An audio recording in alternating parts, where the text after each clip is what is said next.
Hey guys, today I'm going to get started. It looks like some of you have gotten started with 1.1 and are doing okay. Again, I want to encourage you, if you are having any problems at all, reach out and let me know. Hopefully, Ingalls, hopefully I've got a solution. I don't know why I had got everything set up yesterday, but I really didn't give you a way to get into your classroom to access that video for the intro. So hopefully we fix today, and you guys started and keep working, and it makes sense on what I'm doing with my lesson plans. Hey, today we're going to go ahead and do 1.2, and we're going to talk about linear equations. And so when I think about linear equations, obviously that word that probably comes to your mind is line. Goodness, I cannot write. Line. So line is going to be if they were to graph a linear equation, that's what we would get. We're going to talk about some of the properties of a linear equation too in just a second. We're also going to be dealing with rational equations, and when I think of a rational number, I cannot connect that with fractions. And so in the irrational equations, a lot of times your variable is going to be on the denominator of your fraction. And so we're going to go ahead and we'll be solving some of those as well. And so I want to just jump in. Linear equations, a couple of the properties you have seen when you define the linear equation. Sometimes you're going to see it in the form of ax plus b is equal to c. And it looks, or ax plus b is equal to 0. A lot of times when we say, we've seen it as, instead of y, 0 would be y equals ax plus b, and you think about a as being your slope and b is your y-intercept, which is not wrong. And so in this case, this is where we're gonna actually, when it's set equal to 0, we're gonna find out that this is an equation, and it's where a, b are numbers, and that a cannot equal then 0, because what happens then is you're gonna end up with just a horizontal line at your axis. So some of the examples that we'll be solving would be real simple ones, like these, where we have to combine, and then also maybe some new ones where we have to fly through times our least common denominator in order to solve. But we will say that we're looking for solutions. Sometimes we'll also talk about the roots of the equation, which again could be, especially when we talk about the quadratic equation, I'll talk about the roots of the equation, and it's also the solutions. Sometimes we'll say the solution satisfies the equation, because what happens is if we substitute the number back into the equation, then you're going to get a true statement. And in other words, you're going to end up with two numbers that are equal to each other. And so that would mean that it satisfies the equation. Sometimes we'll also need to refer to it as the set of all solutions is called the equation solution set. And so when we talk about the solution set, is usually the answer, what it's equal to. But sometimes we can get more than one answer, and we're going to show you when that happens, okay? And we'll have several times that we'll have that throughout the year. Two or more equations can also have the same solution set, are called equivalent equations. So if you have two equations and you're solving it, and we'll show what happens if you have either an infinite number of solutions, or maybe you might have 0 solutions. And then our final equivalent equation should be in the form of x is going to be some number. So our answer is going to look like x, or the variable, equals some number. It doesn't obviously have to be x, but a lot of times we're going to see things solved for x. So let's jump in. Okay, so some of the steps that you have to follow. So we need to remember by distributing, if we have a set of parentheses, we're going to distribute that number into the parentheses, and then we'll solve.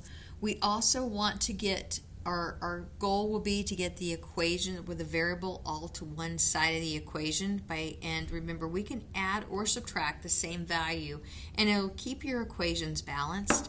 You can also multiply or divide by the same number, and it also keeps your equations balanced.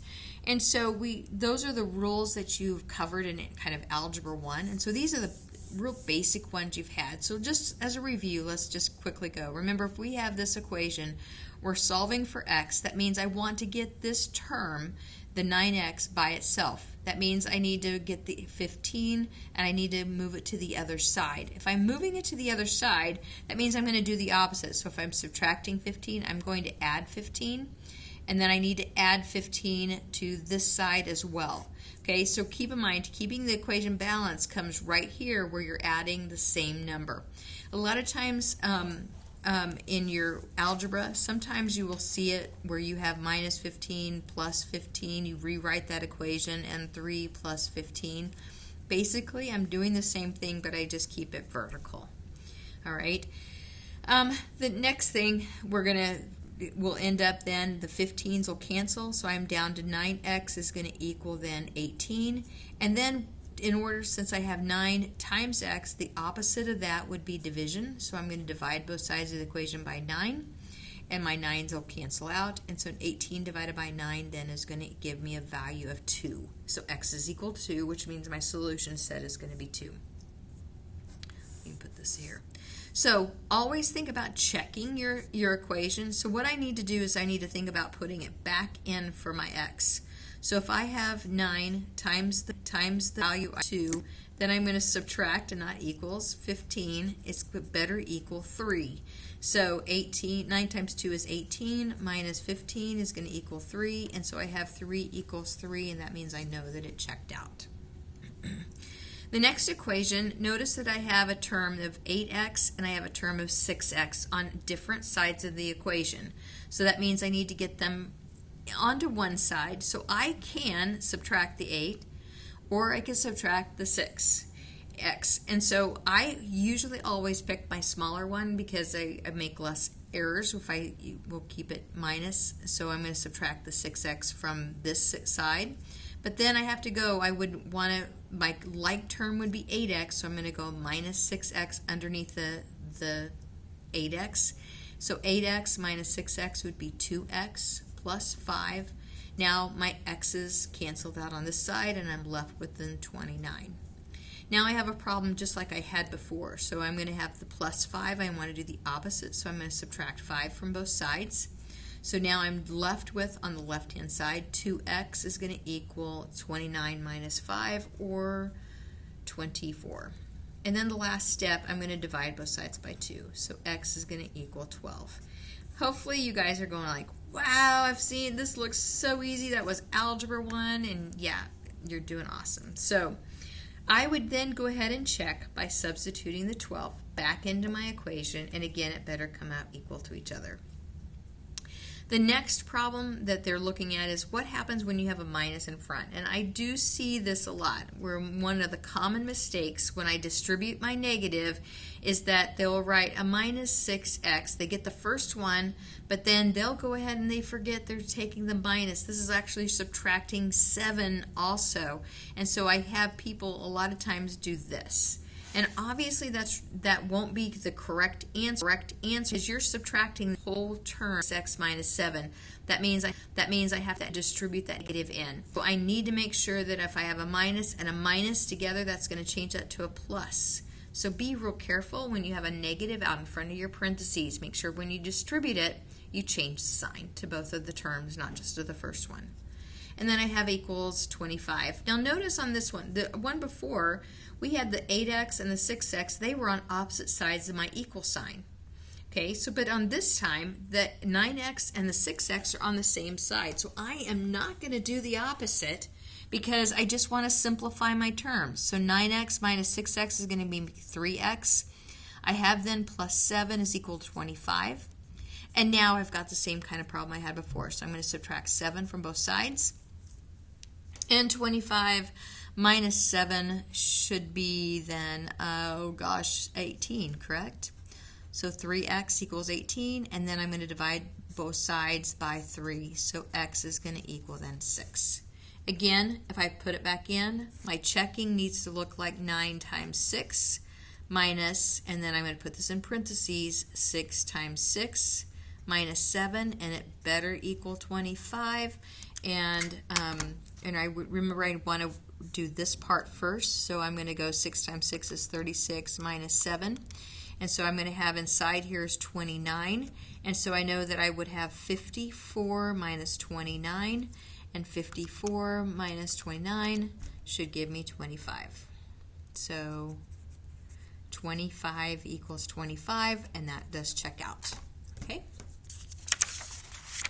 The next type of problem that we have are going to be where we need to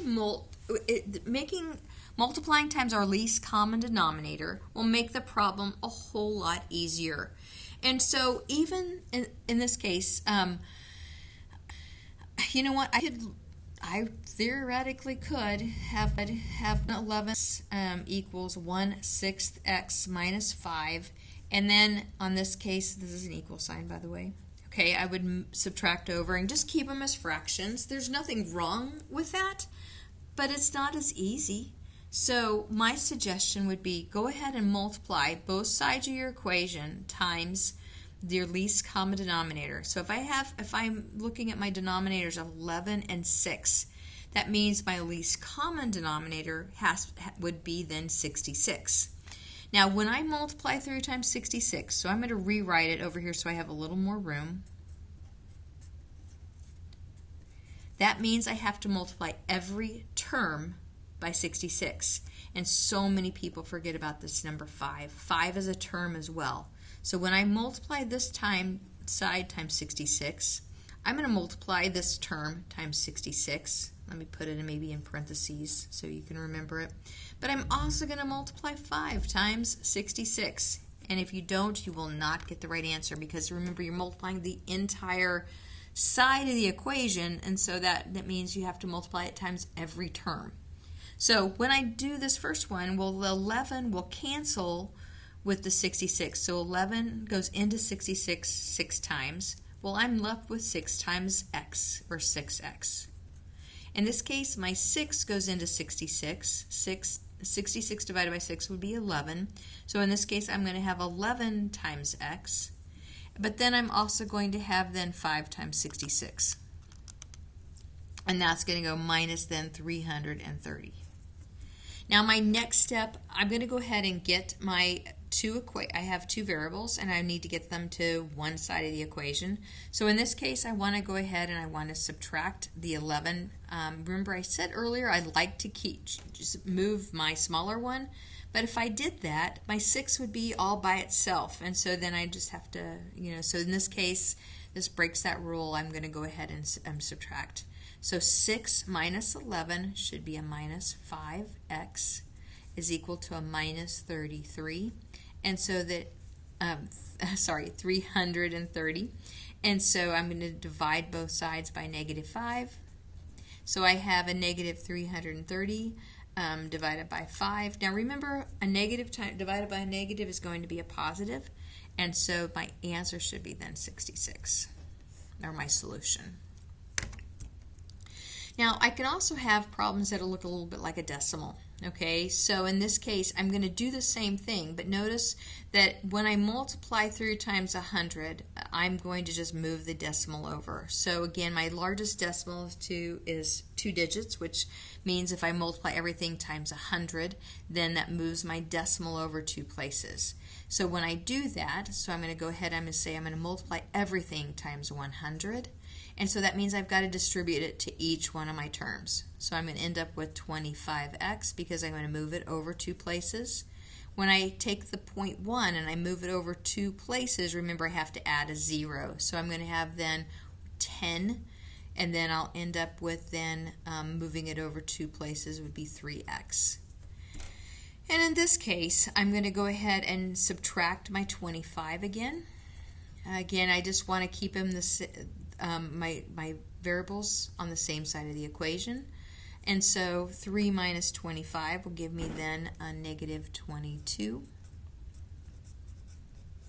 And then I'm going to divide both sides by negative 22.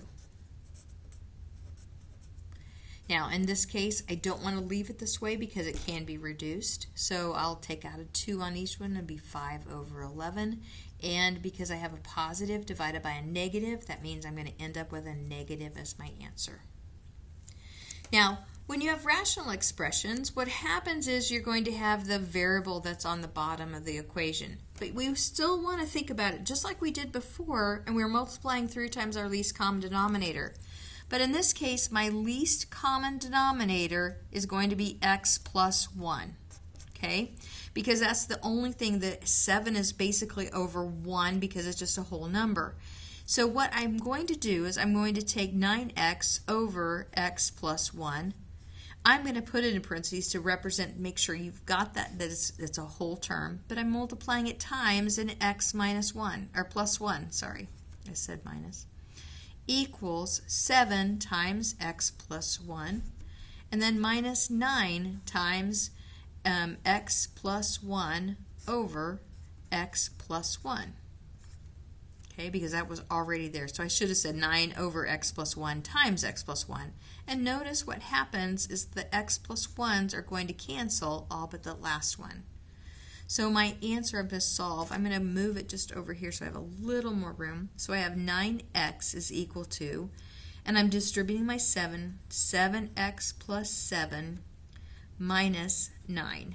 And now I just have an equation that's so much easier to solve. So I'm going to start off by combining my like terms here, but also moving my 7 to the other side. So I'm going to go minus 7x. So I'm going to go 2x is equal to 7 minus a negative 2, and then x is going to equal a negative, divide by 2. So x is going to equal a negative 1. Now, here's the part that I want you to think about.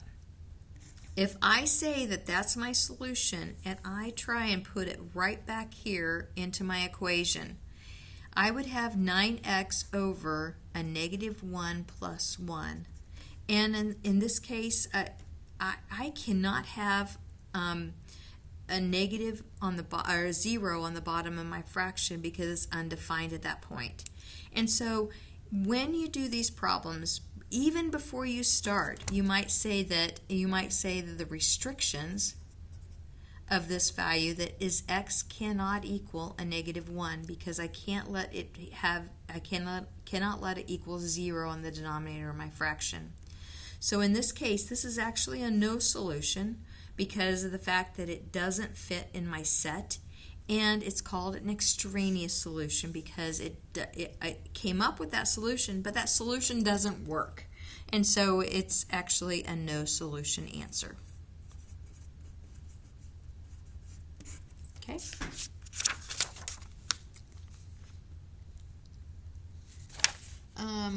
The next one, on the next one, I should have actually done the problem here. Sorry about that. I did that last year too at the same time. I should remember.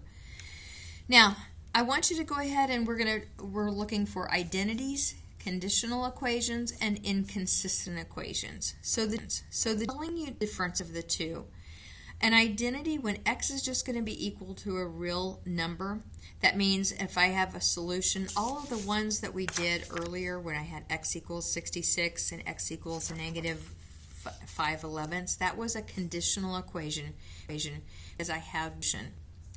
There's times though that when you end up down, and if you ever have the solution where, say, the same number, an example might be that if you have, when you finish the problem out, 5 equals 5 or 0 equals 0, everything canceled out, and this is a true statement and there's no variable, then this is an example where it's all real numbers, and so there's an infinite number of solutions, and they call that an identity.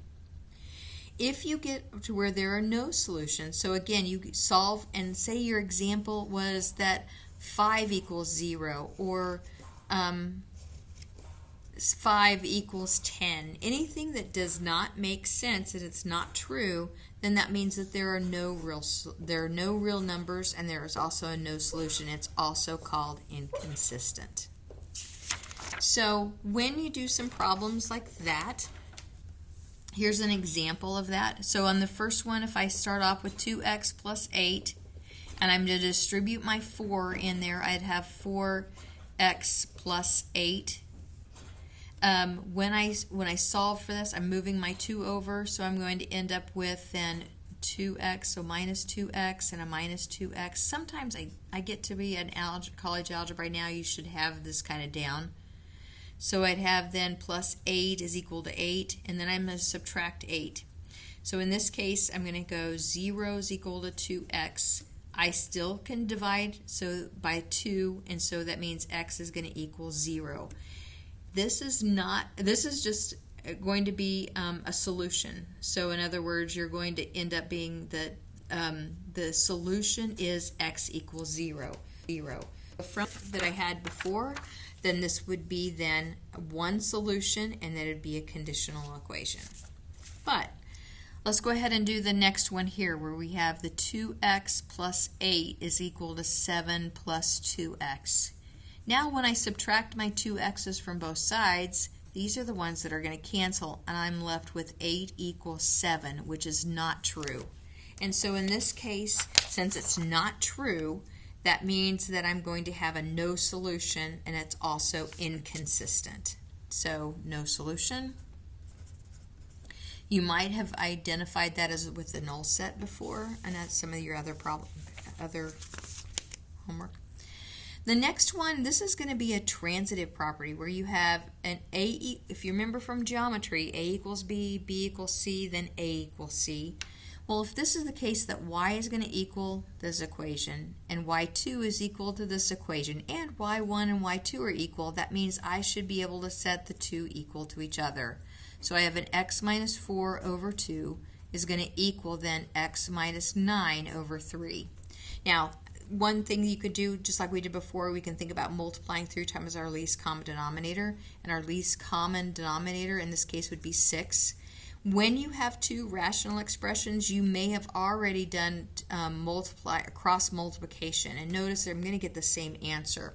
So let's go ahead and just do the same way. We're going to multiply through times our least common denominator of 6. That means I multiply this one times 6, and I'm going to multiply this one times 6. That means that 2 goes into 6 3 times, and I'm left with 3 times x minus 4. 3 goes into 6 2 times, but I'm going to have to multiply 2 times x minus 9. And then I'm going to finish. So 3x minus 12 is equal to x minus 18. And then I'm going to move my x's to the one side. So I'm going to subtract 2x from both sides. So x minus 12 is equal to negative 18. And then I'm going to add 12. So x is going to equal a negative 6. Now, always check to see if it makes sense as a solution, but I'm going to go ahead and finish because my computer is just about ready to die. So again, if you have any questions, let me know.